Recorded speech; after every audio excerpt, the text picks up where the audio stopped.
On Sunday mornings in the small southern town of Willow Springs, the streets were quiet except for the sound of church bells echoing through the air. Families in pressed suits and polished shoes made their way toward the old brick building that had stood for nearly a century at the corner of Pine and Main. At the front of the sanctuary, beneath a wooden cross and glowing stained glass windows, Pastor Ezekiel Warren presided over the service like a man anointed by God himself. To his congregation, Ezekiel was the embodiment of holiness. At 52 years old, with silver streaks in his hair and a voice that could command both silence and thunder, he had become the town's moral compass. He thundered from the pulpit about resisting temptation, guarding the sanctity of marriage and the dangers of lust. People whispered that his sermons could shake the devil right out of you. Mothers pointed him out to their children as the kind of man they should aspire to be. Fathers admired his discipline, his authority, and his unshakable stance on family values. But in America's Bible Belt, appearances were everything. The deeper the spotlight, the darker the shadows it cast. Ezekiel's public image was spotless, almost too spotless. He lived in a 2-story house just down the road from the church with his wife, Deborah, who stood loyally by his side at every Sunday service. They had been married for nearly 30 years, and although their 2 children were grown and had left town, Deborah made sure to maintain the picture of a perfect household. Church members often remarked how blessed Ezekiel was: a stable family, a thriving ministry, and a reputation that stretched far beyond Willow Springs. Local newspapers had even featured him as the shepherd who kept his flock pure. Yet behind closed doors, Ezekiel was a man tormented by the very desires he preached against. He often spent long nights pacing his study after everyone had gone to sleep, thumbing through scripture with trembling hands, trying to find verses that could quiet the fire burning inside him. His prayers felt unanswered. His fasting left him empty. The harder he tried to fight temptation, the stronger it grew. And there was one woman who had, for years, stirred that temptation into something he could no longer control. Her name was Clarissa Boone. She had once been a regular at the church, sitting quietly in the back pew with her thick glasses and large frame that made her the subject of hushed whispers. At 34 years old, she weighed over 400 pounds, a fact that made her a target of cruel gossip in a town where appearances meant everything. But Ezekiel had noticed her, not with disdain, but with a curiosity he could never explain. Where others saw shame, he saw something unspoken, almost primal. Clarissa stopped attending services regularly a few years back. Some said she was embarrassed. Others said she was tired of the judgmental stares. But every so often, Ezekiel would spot her at the grocery store or sitting alone at the diner, and each time, a strange knot twisted in his stomach. He tried to dismiss it, tried to convince himself that it was only pity, the compassion of shepherd for a lost sheep. Yet late at night, when Deborah was asleep, Clarissa's face drifted into his mind, and he hated himself for it. The duality of Ezekiel's life was suffocating. To the outside world, he was a man who could not be touched by scandal. But inside, he was haunted by urges that made him feel more like a hypocrite than a holy man. His sermons against sin grew louder, more theatrical, almost as if he was screaming at himself. And the more he condemned others, the more he secretly craved what he forbade. In small towns, everyone watches everyone else. Rumors spread faster than the Sunday bulletin, and reputations could collapse overnight. That fear kept Ezekiel in line for years. He maintained the facade, held his head high, and told himself he could endure the hunger. But repression only sharpened his appetite. The loneliness of his marriage, the weight of expectation from his congregation, and the gnawing secret in his heart all combined to create a storm he could no longer contain. Clarissa was the storm's eye. She was unlike any of the polished women in Ezekiel's church, the ones who wore pearls and carried leather-bound Bibles. Clarissa carried herself with an earthy boldness, as though she had long stopped caring about the world's judgment. Some whispered that she was strange, that she lived too much in her own head. But Ezekiel saw her as raw, unfiltered, real. In a world of masks, she was unapologetically herself, and that, ironically, made her irresistible to a man drowning in pretense. By the summer of 2021, the tension between Ezekiel's public persona and private desire had reached a breaking point. The more he tried to suppress it, the more it consumed him. He began sneaking out after evening services, parking his car on the far side of town where no one would notice. At first, it was just phone calls with Clarissa, long conversations that blurred the line between counseling and confession. But the calls grew riskier, the words heavier, until one Sunday night, after delivering a fiery sermon about the wages of sin, Ezekiel found himself staring into Clarissa's eyes across the dimly lit diner where she sat alone. And in that moment, his carefully built world of restraint cracked. The perfect pastor was about to make the most imperfect decision of his life. The sermon had ended with thunder. Pastor Ezekiel Warren had stood at the pulpit, voice booming through the sanctuary as he warned his flock about the devil's temptations that lurk in the dark corners of human desire. Parishioners wiped tears from their eyes, clutched their Bibles, and shook his hand on the way out, praising him for yet another powerful message. To them, it was proof that he was chosen by God. But when the last hymn was sung and the last light in the church flicked off, Ezekiel didn't go home to his wife. Instead, he drove past his quiet neighborhood, past the manicured lawns and porch lights, until the town thinned into stretches of empty highway. Each mile took him further from the image he had built, further into the shadows of his secret. He pulled into the cracked asphalt lot of the Willow Inn, a low-budget roadside motel whose neon sign buzzed faintly in the summer night. It was the kind of place where no one asked questions, where the wallpaper peeled and the carpet smelled faintly of mildew. For a man like Ezekiel, it was perfect. He could be invisible here. Clarissa Boone was already waiting for him. She stood outside room 12, her large frame draped in a tight red dress that clung to every curve. Her hair was pulled back, her lips painted dark, her eyes alight with something between excitement and defiance. At over 400 pounds, she dwarfed him in presence, her silhouette illuminated by the buzzing motel light above the door. When Ezekiel stepped out of his car, his heart hammered in his chest. This was madness, he told himself. He was risking everything: his church, his marriage, his reputation, his very soul.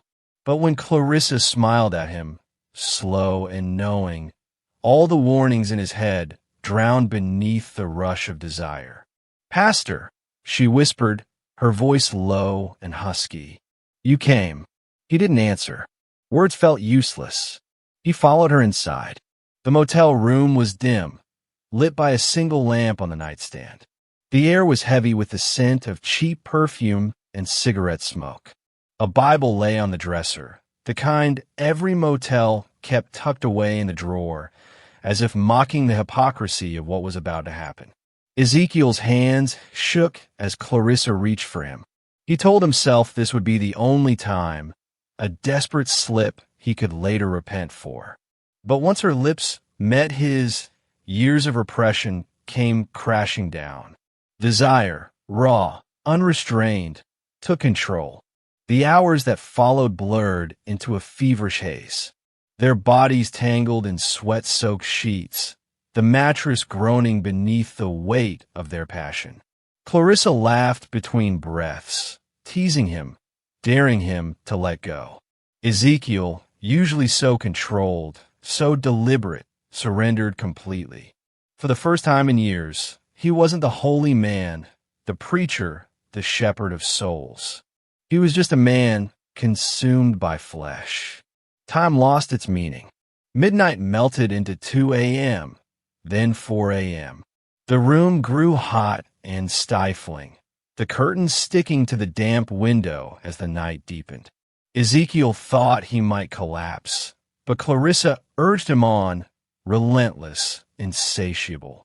At one point, staring up at the water-stained ceiling, he wondered if this was what damnation felt like.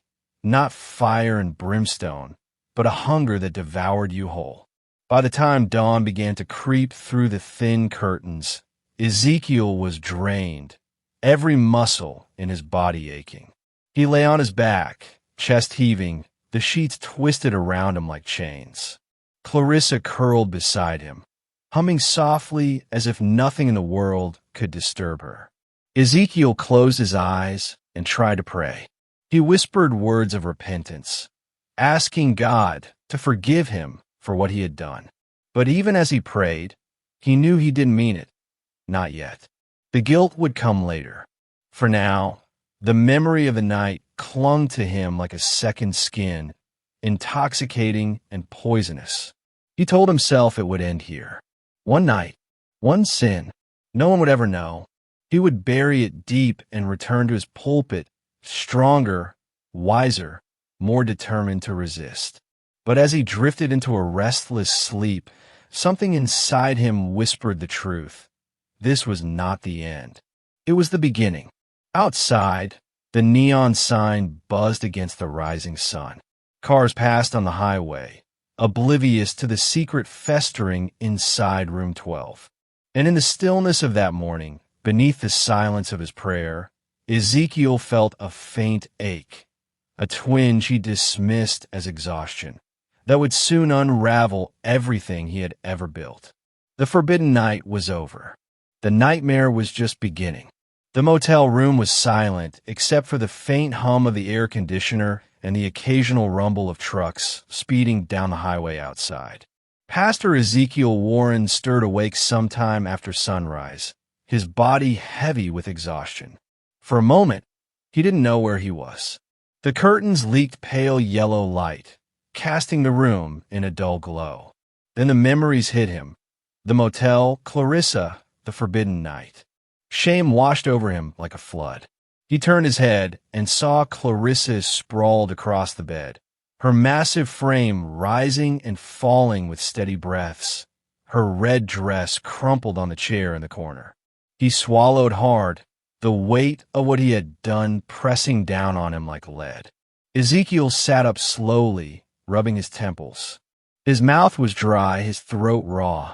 He felt weak, more drained than he could ever remember. And then he noticed it, a stabbing pain in his groin, sharp at first, then throbbing. He frowned, pulling the sheets aside to look. What he saw made his stomach lurch.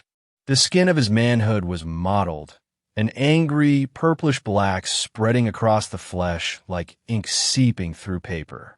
The surface glistened with a thin, foul-smelling fluid that clung to the sheets.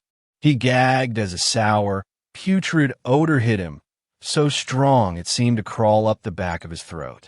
It was the smell of rot, of decay, something that had no place on a living body. No, no, no, he whispered, clutching himself in disbelief. His heart pounded. He pulled at the skin, wincing in agony as pain shot through him. It wasn't just bruising. Something was wrong, terribly, grotesquely wrong. Clarissa stirred beside him, blinking awake. She turned her head and, seeing his frantic movements, pushed herself upright with surprising swiftness. "What's wrong?" she asked, her voice thick with sleep. Ezekiel's eyes widened. "Look at me," he gasped. "Look what's happening." Clarissa leaned forward, squinting, and then sat back with a strange expression. Not shock, not horror, something almost unreadable. It's nothing," she muttered. "Maybe you just bruised yourself. It'll pass. It smells," Ezekiel snapped, his voice trembling. "This isn't normal. This is rot. The word hung heavy in the air. Clarissa said nothing, her lips pressed tight, her eyes avoiding his. That silence made his panic worse. He stumbled out of bed, clutching at the wall as his legs nearly gave out. His head swam with nausea. He staggered into the bathroom, flicking on the dim light. The mirror reflected a man he barely recognized, sweat dripping from his temples, his eyes wide with terror. He pulled down his waistband, forcing himself to look again. It was worse than before. The skin had darkened further, patches of greenish-gray creeping outward. A thin trail of fluid dripped down his thigh. The smell filled the tiny bathroom, gagging him. He dropped to his knees, retching into the sink. For a long moment, he just knelt there, shaking, gripping the porcelain like a lifeline. His mind raced. What if this was some kind of disease? What if Clarissa had given him something incurable? What if this was God's judgment, striking him down for his sin? He thought of Deborah, his wife, waiting at home, of the congregation who would soon be arriving at church, expecting him to guide them. And here he was, falling apart in a motel bathroom, the stench of rot clinging to him like a curse. Clarissa's voice called faintly from the other room. Ezekiel? Come back to bed. We'll figure it out. But he couldn't. Not now. Not ever. His hands shook as he tried to clean himself with a wet towel, scrubbing furiously, praying the smell would fade. But it didn't. The odor only grew stronger, sour and sickly sweet, the kind that lingered in your nostrils even after you turned away. It was in his skin, in his blood, in his very soul. He staggered back into the bedroom. Clarissa watched him with an unreadable expression, her arms folded over her chest. This isn't right, he whispered. I need a doctor. Her eyes narrowed. If you go to a doctor, they'll ask questions. Do you really want the world to know where you've been? Who you've been with? The words hit him like a blow. She was right.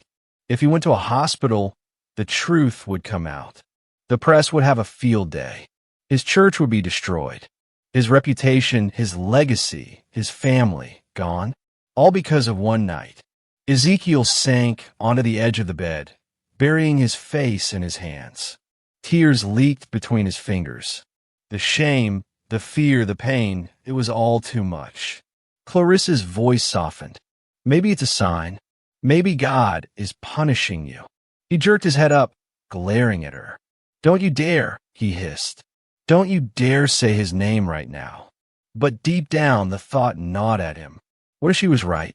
What if this wasn't just an infection or a disease? What if it was divine wrath made flesh? The morning dragged on like a nightmare he couldn't wake from. Every movement sent fresh waves of agony through him. The stench filled the room until he could barely breathe. He sat there, trembling, knowing he couldn't stay. By the time he stumbled out of the motel, the sun was high in the sky, glaring down on him like the eye of God. He drove away with the windows down, hoping the rush of air would carry away the smell. But it didn't. The smell clung to him, just as the sin clung to him, rotting him from the inside out. The night of passion was gone. In its place was a horror Ezekiel could neither deny nor escape. And with every mile back toward Willow Springs, he felt the walls of his perfect life closing in tighter and tighter until he could barely breathe. The forbidden night had left its mark, and it was only the beginning of his downfall. By mid-afternoon, Pastor Ezekiel Warren could no longer pretend he was fine. He had driven back to his quiet neighborhood, parked in the driveway, and even waved stiffly to a neighbor watering her lawn, trying to appear normal. But every step from his car to the front door was agony. Sweat soaked through his shirt. The foul odor clung to him like an invisible cloud. Inside the house, Deborah asked him how the service had gone, but he mumbled something about needing rest and locked himself in the upstairs bathroom. That's when he saw it had spread. The discoloration had advanced beyond his groin, creeping like ink into the surrounding flesh. His skin was hot, swollen, and tender to the touch, yet numb in strange patches. The discharge had grown thicker, its smell pungent, suffocating. He pressed a hand against the counter to steady himself, but his vision swam. For the first time, the thought of death flickered in his mind. By dusk, he couldn't hide it anymore. The pain was unbearable, searing through his body with every breath. He slipped out of the house, telling Deborah he was going to pray in solitude, and drove himself to St. Joseph's Medical Center 30 miles away, far enough that no familiar face from Willow Springs would recognize him. Inside the emergency room, he could barely stand. A triage nurse took one look at him, pale and trembling, and rushed him into a curtained-off bay. When a nurse asked what was wrong, Ezekiel hesitated, his pride battling his desperation. Finally, with a hoarse whisper, he confessed, "It's down there. It's rotting." Moments later, Dr. Elaine Harris stepped in. She was a seasoned physician in her late 40s, her face lined from years of midnight calls and trauma cases. But even she faltered when Ezekiel pulled back the gown. Her expression hardened into professional calm. "How long has this been happening?" "Since this morning," Ezekiel stammered. "I woke up and it was like this. The smell, the pain, it's spreading. Please, doctor, you have to fix me. No one can know. Do you understand?" "No one." Dr. Harris didn't answer immediately. She examined carefully, her gloved hands precise, her eyes narrowing. When she finally spoke, her tone was grave. "This is necrotizing fasciitis," she said, "a flesh-eating bacterial infection. It's rare, aggressive, and if we don't treat it immediately, it can kill you within days, sometimes hours." The words seemed to echo in Ezekiel's head. "Flesh-eating. Kill you. Cut it out," he begged. "Do whatever you have to. Just save me. And for God's sake, keep this quiet." But Dr. Harris shook her head. "This isn't something we can keep quiet. Infections this severe are reportable cases, and we'll need to know how you contracted it. Did you have an injury? Surgery? Unprotected sexual contact?" Ezekiel's heart pounded. His mouth opened, then shut again. Finally, he whispered, "It was with a woman. Do you know if she has any medical conditions?" He thought of Clarissa, her strange calm that morning, the way she'd said maybe it was God's punishment. The memory curdled in his gut. "She knew," he muttered. "She must have known."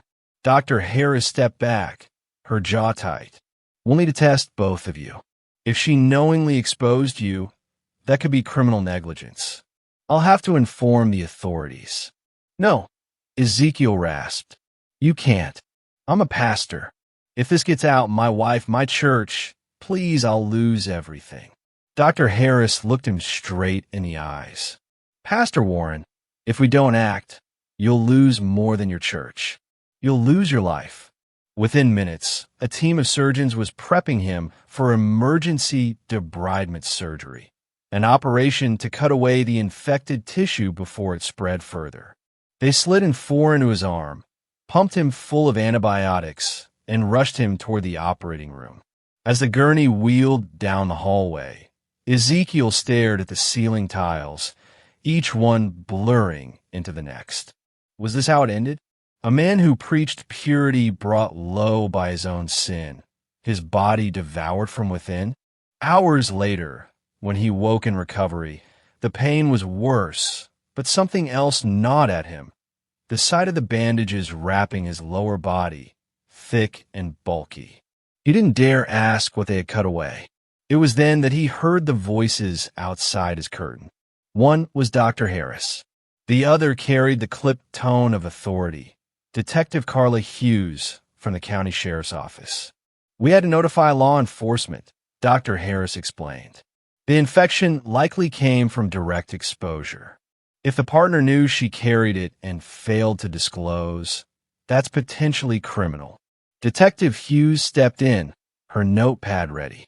She was tall, sharp-eyed, with the kind of presence that made lying impossible. She pulled up a chair beside Ezekiel's bed. "Pastor Warren," she said evenly, I know this is difficult, but I need to ask about your contact with Miss Clarissa Boone." Ezekiel froze, his blood running cold.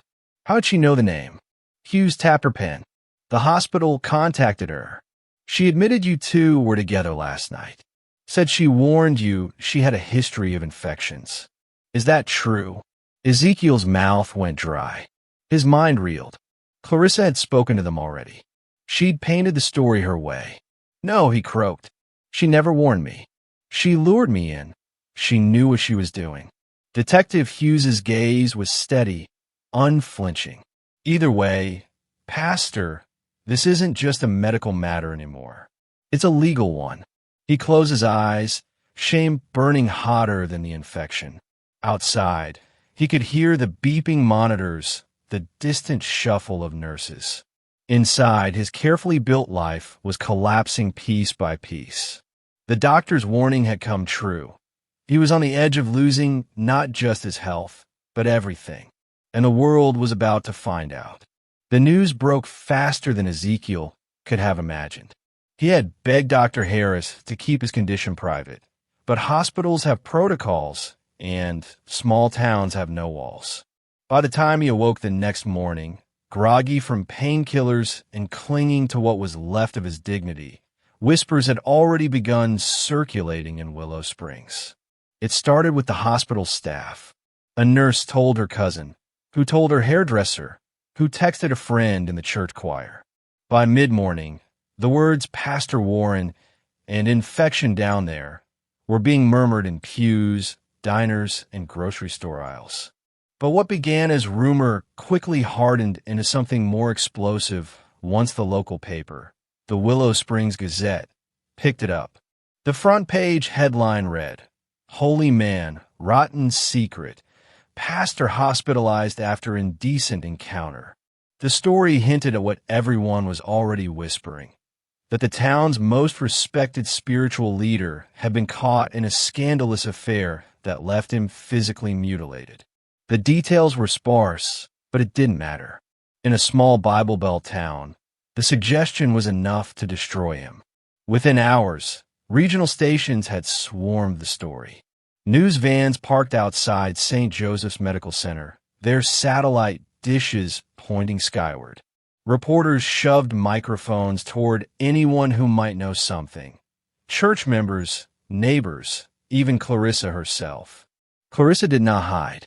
She appeared on camera, wearing a floral dress and speaking in a low, deliberate voice. "Pastor Warren and I were together that night," she admitted. "He knew who I was. He knew what I carried, but he still wanted me.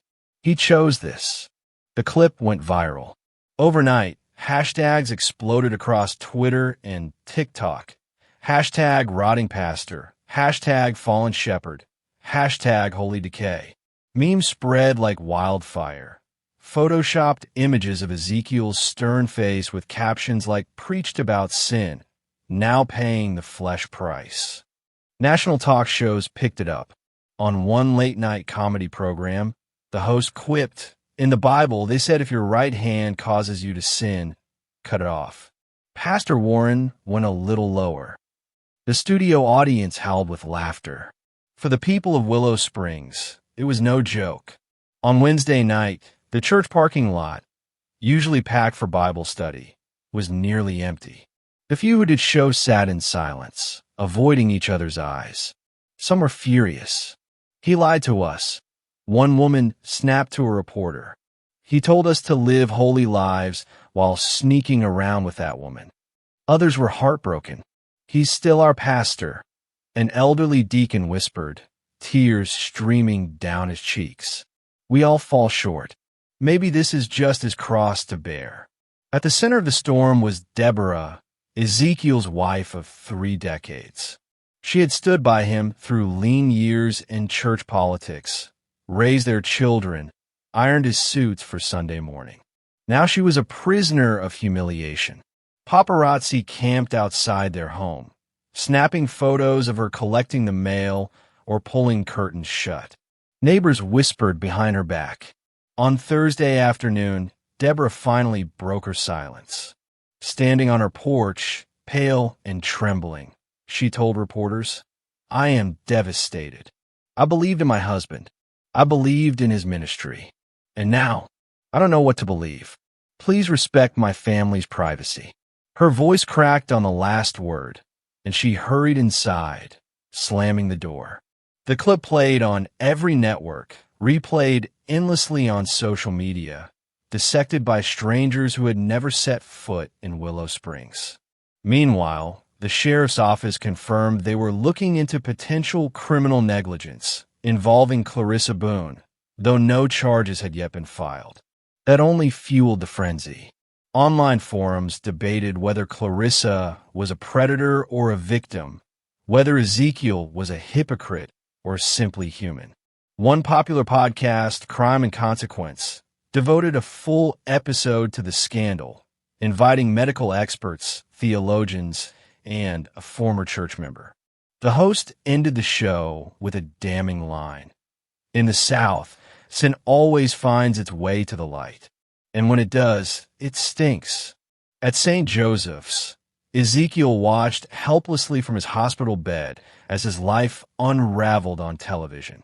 He begged the nurses to turn off the news, but even in silence, he could feel the world closing in.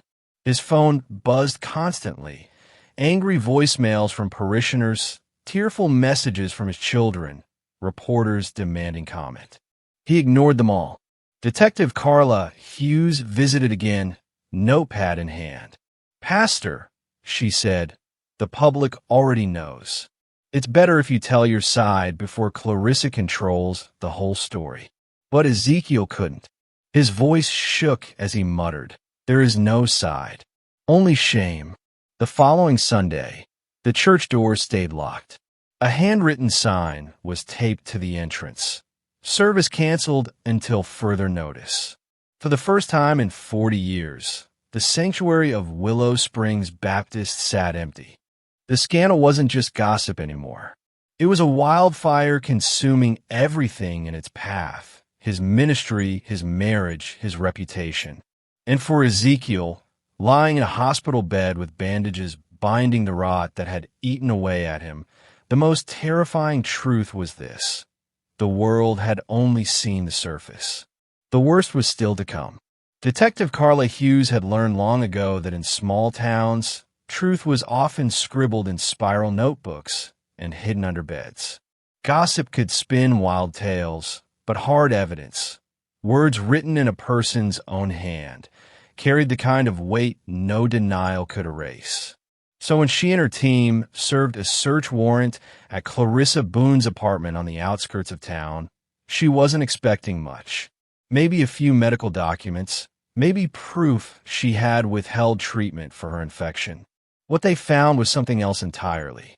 The apartment was cramped and dimly lit, the air thick with the smell of stale food and cheap candles.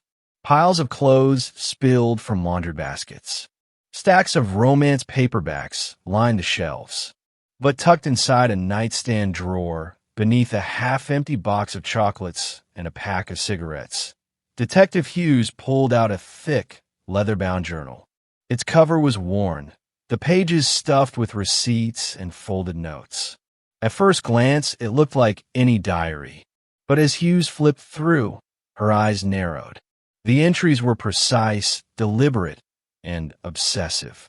Each page painted a chilling portrait, not of a woman seduced, but of a woman on a mission.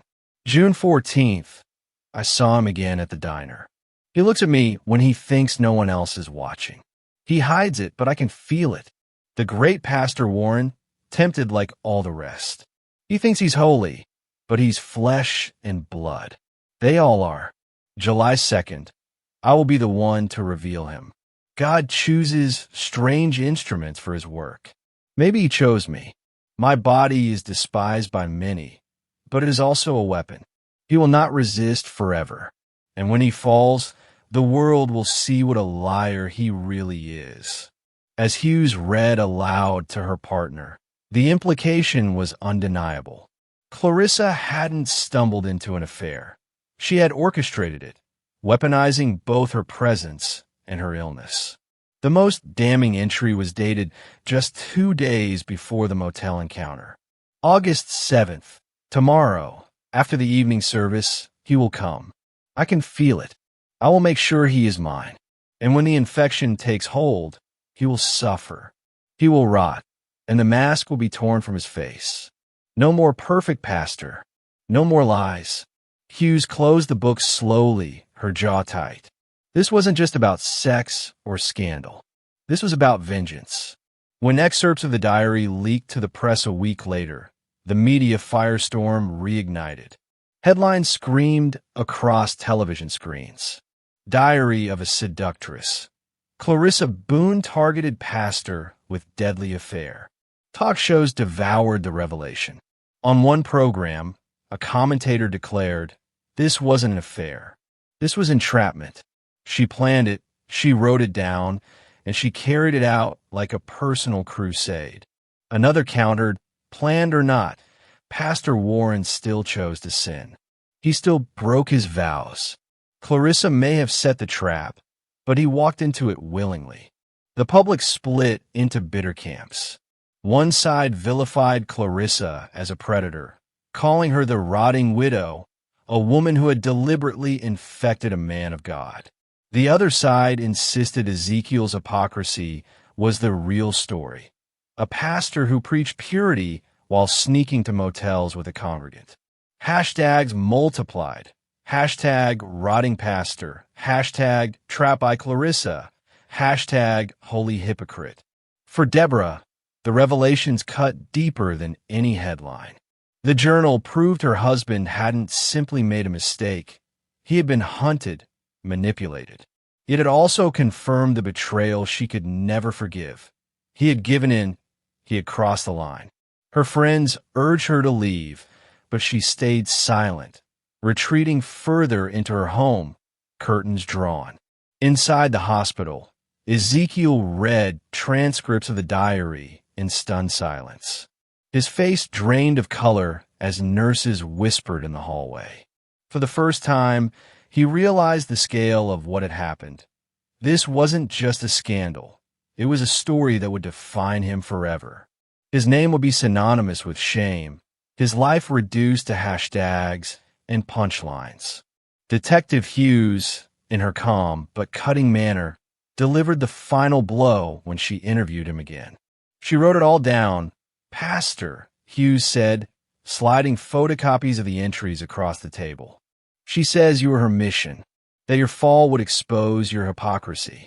Ezekiel's eyes scanned the words, his lips trembling. Finally, he muttered, "Then she was right. I am a hypocrite." Hughes didn't disagree. She simply asked, "Did you ever think about walking away? About not going to that motel?" He lowered his head. "Every second. And still I went."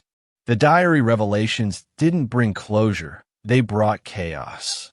Church members flooded social media with furious posts, some defending Ezekiel as a victim of entrapment, others abandoning him entirely. A candlelight vigil formed outside the church, half in prayer for their fallen pastor, half in protest against the lies they felt he had told. Meanwhile, Clarissa herself doubled down. In an interview outside her apartment, she smirked at cameras and declared, "He thought he was above temptation. I proved he wasn't, and maybe God used me to do it." The clip went viral, fueling outrage. To some, she was a villain. To others, she was a dark prophet, unmasking hypocrisy with brutal efficiency. For Pastor Ezekiel Warren, the diary marked the point of no return. His ministry was shattered, his marriage in ruins, and his body mutilated by disease. Whatever chance he had of quietly recovering was gone. Now, his downfall was inked in a stranger's handwriting, immortalized in headlines, and burned into the collective memory of a nation hungry for scandal. The diary was more than words on paper. It was a death sentence for the perfect pastor. The surgery took place on a rainy Thursday night, while thunder rolled over the hills outside St. Joseph's Medical Center. Pastor Ezekiel Warren had been warned of the risks. The infection had advanced too far, the bacteria devouring muscle and tissue faster than antibiotics could keep up. There was no other choice. If they didn't act, he would be dead within days. When he awoke in recovery, the truth arrived with a searing clarity. He reached down instinctively, his hands trembling against the thick bandages wrapped around his waist and thighs. What had once defined him as a man, what had been the source of both his temptation and his downfall, was gone. Dr. Harris stood at his bedside, her expression steady but somber. "We had to remove everything," she said gently. "The infection left us no alternative. You're alive, Pastor, but your body has changed forever." Her words felt like nails hammered into his coffin. Alive, yes, but mutilated, humiliated, unmade. He turned his face toward the wall and wept silently, the sound muffled against the sterile hospital pillow. For days, he refused to see visitors. He ignored his wife's attempts to call, ignored the deacons who sent flowers and half-hearted notes of encouragement. But the world outside didn't pause. The scandal had become a spectacle. Each headline cut deeper. From pulpit to patient, pastor loses more than his reputation. Doctor confirms. Surgery leaves Warren no longer a man. The cruelty of it spread across social media. Memes multiplied, showing doctored images of Ezekiel in a hospital gown with captions like, "Man of God, man no more." The hashtag #CutDownPastor trended for days. Inside the church, chaos reigned. The board of elders convened emergency meetings. Some argued he should be allowed to return after repentance. Others said the congregation would never trust him again. The deciding blow came from the Regional Baptist Association, which released a statement declaring Ezekiel unfit for pastoral duty. Overnight, his ministry was stripped away.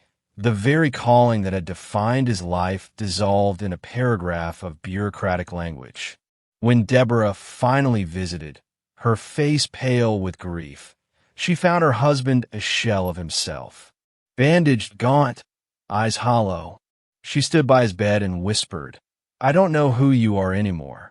He reached for her hand, but she pulled away. 30 years, Ezekiel, 30 years of trust, and you threw it all away for her. Her tears spilled as she left the room.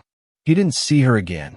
By September, the church was shuttered, its doors locked, the sign out front taken down. Reporters filmed the empty sanctuary, once filled with hymns, now silent and abandoned.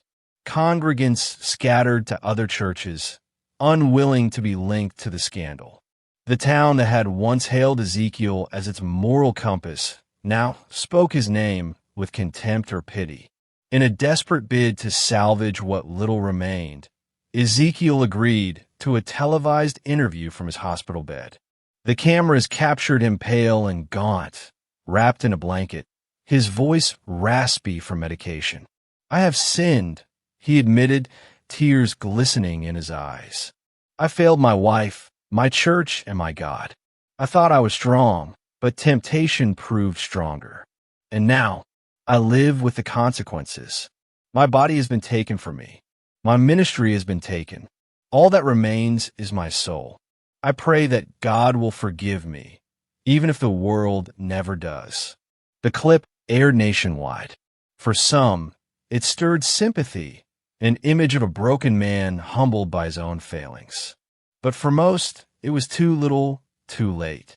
Commentators mocked his weeping as crocodile tears. Online voices sneered. Now he cries about temptation? He should have thought of that before sneaking to motels. Clarissa, emboldened by her role in his downfall, gave her own interview shortly after. Standing on her porch, her floral dress swaying in the wind, she declared, "He wasn't the victim. He was the hypocrite. He wanted me, and he paid the price." God doesn't let lies last forever. The side-by-side clips, Ezekiel weeping in a hospital bed, Clarissa smirking outside her apartment, became the defining image of the scandal. News anchors used it as a backdrop while debating morality, temptation, and the dangers of unchecked desire. But for Ezekiel, none of that mattered anymore. Alone in his hospital room, staring at the white ceiling tiles, he realized that everything he had built was gone. His body mutilated, his wife gone, his church dissolved, his reputation shredded beyond repair. He had once been the perfect pastor, the man people looked to for guidance. Now he was a cautionary tale, a living reminder of how quickly sin could unravel a life. In one of his final private letters to his children, never made public but later quoted in court documents, Ezekiel wrote, "I preached of fire and brimstone, but I never knew hell until I lived it. It is not flames, nor chains. It is shame that never ends. Shame that eats you alive long after the flesh has been cut away." The fall of Pastor Ezekiel Warren was complete. And still, the world wasn't finished with him. Months passed, but the name Pastor Ezekiel Warren still lingered in headlines and hashtags like the stench of the infection that had ruined him. By winter, he had been released from St. Joseph's Medical Center, a diminished man walking with a cane, his once commanding frame bent and frail. He returned not to the pulpit, not to the church, but to a small rented apartment on the edge of town. The house where he and Deborah had raised their children was sold quietly. She moved in with their daughter upstate. The divorce papers came soon after, finalized without ceremony. The church Ezekiel once led never reopened. Its pews were sold off to other congregations, the sanctuary stripped of hymnals, the cross above the pulpit removed. The building sat vacant, its stained glass windows collecting dust, a haunting reminder of what had been lost. Locals began to call it the ghost church, and teenagers dared each other to sneak inside at night. Nationally, the story had taken on a life of its own. True crime podcasts dissected every angle. Was Clarissa a villain or a vigilante? Was Ezekiel a hypocrite or a victim of entrapment? One popular podcast, Rotten Secrets, devoted a 3-part series to the scandal, its host intoning, "In the end, 2 lives rotted, his flesh and her soul." Talk shows turned the saga into fodder for moral debate. On daytime TV, panels of pastors, psychologists, and social commentators argued about lust, body image, and the fallibility of spiritual leaders. A televangelist thundered, "This is what happens when men of God stop fearing God." A feminist columnist countered, "No, this is what happens when men abuse power and women get blamed for it." Meanwhile, social media had turned the scandal into a grotesque meme factory. TikTokers filmed parodies under the hashtag Holy Decay, with young men faking horror at a blackened banana as dramatic organ music played in the background.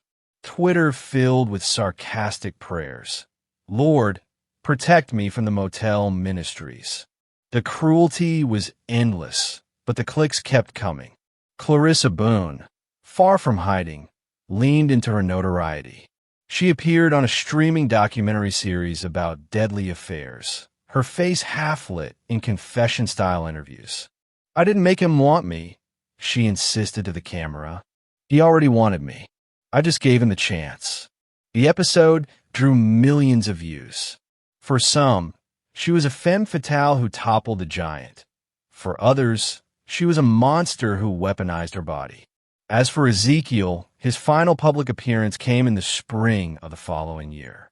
A local journalist filmed him outside a grocery store, walking slowly with his cane, his clothes hanging loosely from his thinner frame. When asked if he had anything to say to his former congregation, he stopped, eyes watery, voice thin but steady. "I wanted to save souls," he said, "but I couldn't even save my own. If you learn anything from my life, let it be this: the sins you hide will always find you. They will eat you alive." The clip spread online, not as mockery this time, but as something else, an eerie cautionary tale. For a brief moment, some viewers felt pity. Others saw only a man reaping what he had sown. In Willow Springs, the scandal eventually became legend.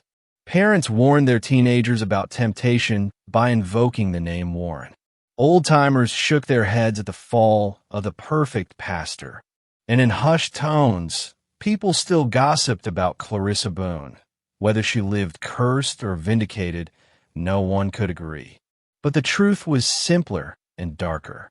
2 lives had been destroyed in the span of a single night. Ezekiel lost his ministry, his marriage, his body, and his dignity. Clarissa became infamous, but infamy is a prison of its own. Their names would forever be bound together, whispered in sermons as cautionary tales, dissected in podcasts, and remembered on the internet with cruel hashtags that never die. And for those who had once sat in the pews of Willow Springs Baptist, the lesson was carved into their memory like scripture. Behind every polished cross, there may lurk shadows. Behind every perfect pastor, there may be a secret waiting to rot. In the end, it wasn't fire and brimstone that destroyed Ezekiel Warren. It wasn't even the judgment of God. It was his own hidden desire, festering until it consumed him, body, spirit, and soul.